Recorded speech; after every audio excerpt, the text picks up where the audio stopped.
சமரசம் சாவிலும் கிடையாது. இன்னைக்கு பேசி நாளைக்கு அவனோட சீட்டு நோட்டு, இன்னைக்கு பேசி நாளைக்கு அவனோட கூட்டு கிடையவே கிடையாது. அடக்குமுறை, ஒடுக்குமுறை, அச்சுறுத்தல், இதுவெல்லாம் இதற்கெல்லாம் பயப்படுகிறது வேற ஆள்கள். அஞ்சுவதும் அடிபணிவதும் தமிழர் பரம்பரைக்கே கிடையாது. கவனத்தில் வச்சுக்கணும். நாங்கள் உயர்ந்த தத்துவத்தை கொண்ட தலைவனின் மக்கள். சரணடைந்து வாழ்வதை விட சண்டையிட்டு சாவது மேலானது என்று கற்பித்த தலைவனின் பிள்ளைகள். அடிமை வாழ்விலும் உரிமை சாவு மேலானது என்று வாழ்ந்த எமது மூதாதைகள் தீரன் சின்னமலை, பூலித்தேவன், மருதிருவர், சுந்தரலிங்கம், அழகுமுத்துக்கோன், பெரும்பாட்டி வேலுநாச்சியார் வம்சத்தில் வந்தவர்கள் நாங்கள்.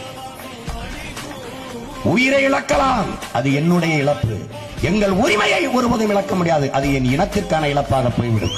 எனவேதான் எங்கள் தலைவன் கற்பிக்கிறான், உயிர் உன்னதமானதுதான் நான் அறிவேன், ஆனால் அந்த உயிரினும் மேலானது எமது உரிமை, எமது விடுதலை, எமது பெருமை மிக்க வாழ்வு என்கிற என்ன விலையும் கொடுப்பான். விலை தலையானாலும் பிரச்சனை இல்லை, வேண்டியது விடுதலை.